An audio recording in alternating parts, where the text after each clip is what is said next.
네, 정보통신기사 기출문제 보겠습니다.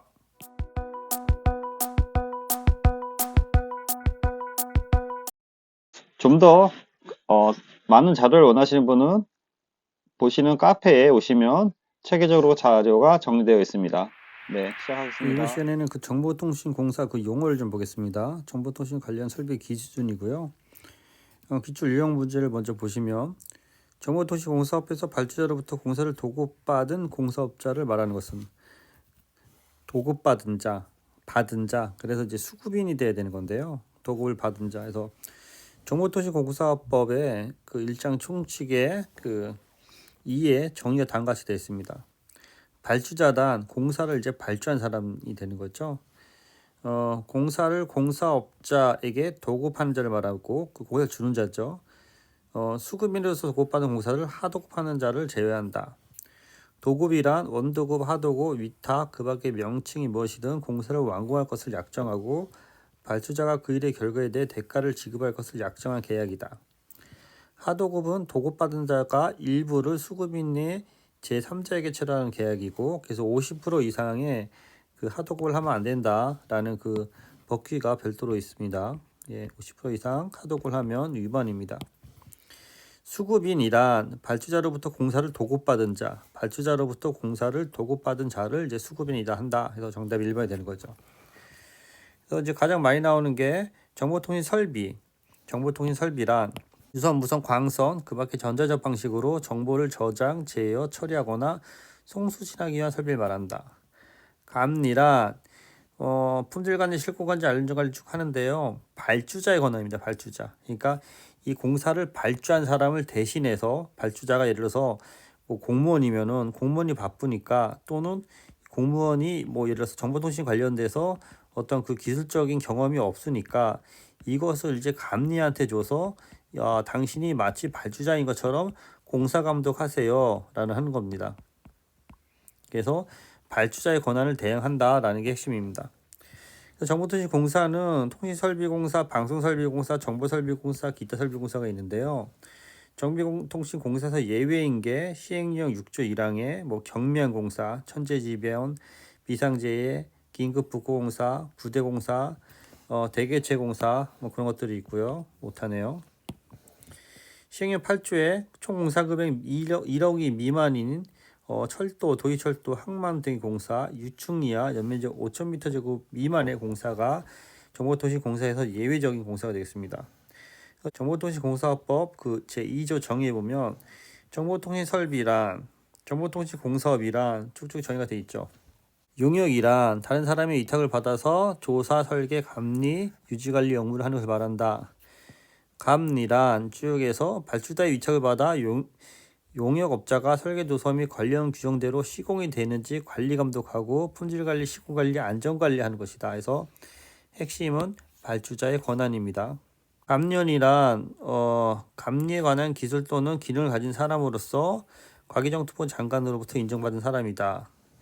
수급인이란 발주자부터 공사를 도급받은 공사업자를 말한다. 정보통신기술자란 정보통신 분야의 기술 자격을 취득한 사람으로서 정보통신 설비에 관한 기술 기능을 가진 사람으로서 과기정통부에서 인정한 사람을 말한다. 자격증이 있어야 된다는 거죠. 기출 유형 문제를 보면 정보통신공사법에서 정하는 용어에서 옳지않은 것은 용어는 자주 나옵니다. 정보통신 설비란 유선, 무선, 광선 등등을 송수신하는 것, 설계란 공사에 대한 계획서, 설계도서, 시방서, 공사비 명세서 등등의 서류를 작성하는 것.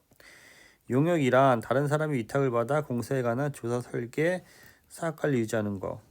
감리란 품질관리, 실공관리, 안전관리 등을 하는데 시공자의 권한이 아니고 발주자의 권한이 되는 거죠. 시공자는 이 건축을 직접 시공하는 거고 발주자, 본 사업을 의뢰한 사람의 권한을 위탁받는 거다. 이게 핵심이라는 거죠. 수급인으로서 가장 적절한 것은 수급인, 그 공사를 받는 것이죠. 발주자부터 공사를 도급받은 공사업자를 수급인, 이것에 또 하도급을 하는 걸 재하도급인데 50% 이상은 재하도급이 안 된다. 해서 발주자로부터 공사를 도급받은 공사업자를 수급인이라 한다. 발주자는 누구에게 공사를 관리 감독해야 되는가?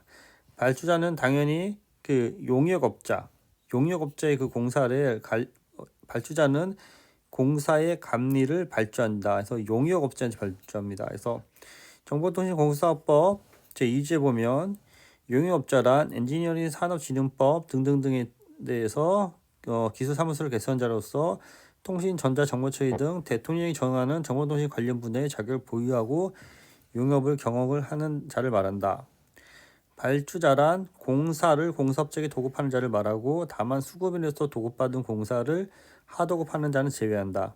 그래서 발주자는 용역업자에게 공사를 감리를 발주하여야 한다. 이게 핵심이죠.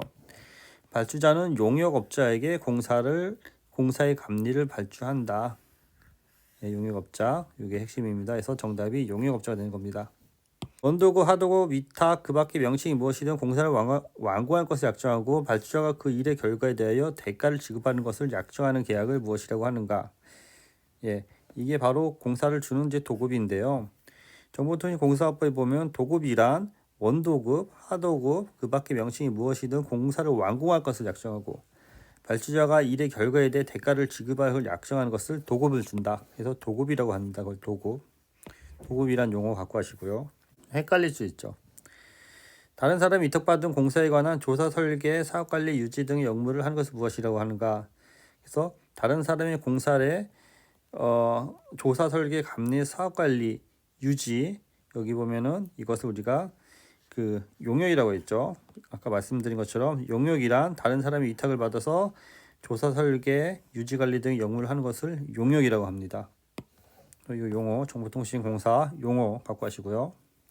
용어로서 옳지 않은 것은 정보통신 설비, 유무선, 광선, 설계란 나왔고 감리란 시공자에 관한 이거 또 나왔죠. 그래서 정답은 4번이 되는 거죠. 용어고요, 이것도요. 강전류 전선이란 전기도체 절연물로 싼 것을 위해 피보호막으로 보호한 전기도체 등으로 300V 이상입니다. 여기 보면은 강전류란 300V 이상의 전력을 송신하는 배전전선을 의미한다 해서 전기통신설비 기술 기준 제1장 제3조의 정의에 300V로 정의되어 있습니다. 300V. 가로 안에 들어갈 내용으로 적합한 것은 단말장치의 전자파 방지 기준 및 전자파 방해로부터 보호 기준은 정보통신 전자 이제 헷갈리죠. 전파에 관한 그 법령인데요. 단말장치의 전자파를 갖고 이제 전파를 잡아내셔야 되는데 여기 보면은 그 단말장치에 대한 그 전자파 방해로부터 보호 기준은 전파에 관한 법령이 정한 거에 따른다라고 되어 있고요. 전파란 인공적인 유도 없이 공간에 퍼져나가는 전자파로서 국제전기통신연합 ITU-T에서 정한 ITU-T-R이 되는 거죠. 범위 주파수를 가진 것을 말한다. 전기통신 사업자의 전기통신 역무의 의무사항이 아닌 것은 전기통신 사업자는 정당한 사유 없이 역무를 거부해서 안 된다. 예, 당연히 통신을 제공해야 되는 보편적 서비스죠. 전기통신 사업자는 그 업무의 처리에 있어 공평 신속하게 하고 요금은 공평 저렴하게 제공할 수 있도록 합리적으로 결정해야 되고 전기통신 역무의 종류, 내용 등은 설치한 전기통신 설비에 따른다. 여기 보면 전기통신 요금을 원활하게 발전할 수 있고 이용자가 편리하게 다양한 역무를 공평하고 저렴하게 할 수 있도록 합리적으로 결정해야 된다. 전기통신 사업자는 정당한 사유 없이 역무 제공 거부해서 안 되고 전기통신 사업자는 그 업무를 처리할 때 공평하고 신속하게 해야 된다라는 게 전기통신 사업법의 역무 제공의 의미가 되어 있습니다. 전기통신 사업자가 제공하는 전기통신 역무 종류, 범위, 내용 등은 설치한 전기통신 설비에 따라야 한다. 이것도 참 좋은 말이긴 한데요. 전기통신 사업법 3조의 역무의 의미에 보면은 이렇게 세 가지가 되어 있습니다. 거부해서는 안 된다. 신속하고 빨리 해야 된다. 다양한 전기통신 역무에 대해서 공평하고 저렴하게 해야 된다. 그래서 좀 더 광범위하게 정의가 되어 있다고 보시면 될 것 같아요. 전기통신 사업에 관한 내용 중 전기통신 설비를 말하는 것은 이것도 좀 헷갈릴 수 있는데요.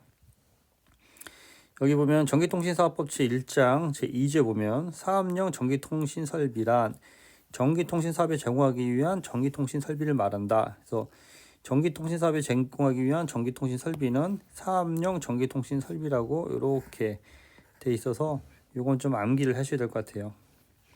사업용 전기통신 설비. 광대역 정보통신 기반의 용어로 정의로 알맞는 것은 광대역 정보통신. 언제 어디서나 이용할 수 있는 정보통신, 실시간 주고받을 수 있는 것. 광대역 정보통신은 광대역 정보통신망과 접속되는 정보통신 기기의 소프트웨어 및 데이터베이스를 의미해서 여기 보면은 전체적으로 소프트웨어 데이터베이스 모든 것이 포함되어 있는 이 3번으로 갖고 가시기 바랍니다. 그래서 정보통신공사업에 대해서 용어를 좀 더 보겠습니다. 그래서 일단 정보통신공사업이 있고요. 공사업법이 있고 정보통신공사업법 시행령이 있죠. 그래서 앞에 시간에도 제가 얘기했었는데 정보통신공사는 정보통신의 어떤 그 조사, 설계, 시공, 감리 등에 대한 어떤 규정이 있는 거고요. 정보통신공사업법 시행령은 정보통신공사업법에서 위임된 사항과 그 시행에 필요한 어떤 그 규정을 대통령령으로 하는 거예요. 대통령령으로. 그래서 요 차이점 알고 가시고요. 앞에 시간에도 계속 했는데 자, 정보통신 설비란 얘기 나오죠. 정보통신 설비란 이거 나오면은 유선, 무선, 광선 3개 나와야 돼요.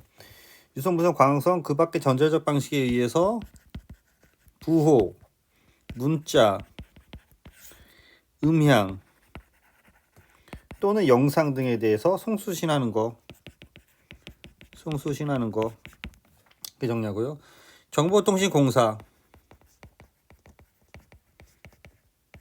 정보통신 설비, 정보통신공사에서 정보통신 설비의 어떤 설치 또는 유지보수, 유지나 또 보수죠.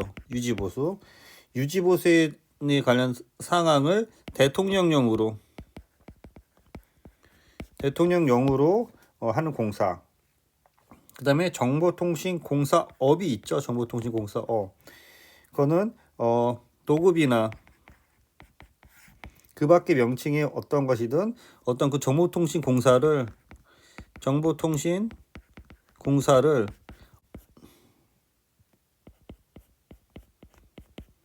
업으로 한다. 그래서 한자 정보통신공사를 업으로 하는 것이다. 등등등 요거 나오고 용역이다. 우리 용역을 준다는 거죠. 용역하면 뭐 깡패 같은 거 생각나는데 어떤 사람의 위탁, 당연히 사람이죠. 사람의 위탁을 받아서 어떠한 그 조사나 설계, 감리 등의 유지 관리 업무를 하는 것. 그래서 용역업이 있죠. 용역업. 용역이 있고 용역업인데 용역을 영업업으로 한다. 예. 그런 게 있고요. 그다음에 설계. 예, 설계에 있어. 공사에서는 그 어떤 설계 도면, 시방서, 공사비 내역서 등등을 작성하는 건데 이제 설계 도서가 있죠. 설계 도서라 하면은 공사 계획서, 설계 도면, 시방서, 공사비 명세서, 그다음에 기술 계산서 등등이 있다 해서 뭐 내용이 너무 많고요. 그다음에 주로 많이 나오는 게 감리라 하면 발주자의 위탁이죠. 발주자의 위탁. 시공자가 아니고 누구요? 발주자의 위탁을 받아서 품질관리, 시공관리, 안전관리, 품질관리, 시공관리, 안전관리 등을 하는 거. 요 정도는 이렇게 정리해서 기본적으로 갖고 가시기 바랍니다.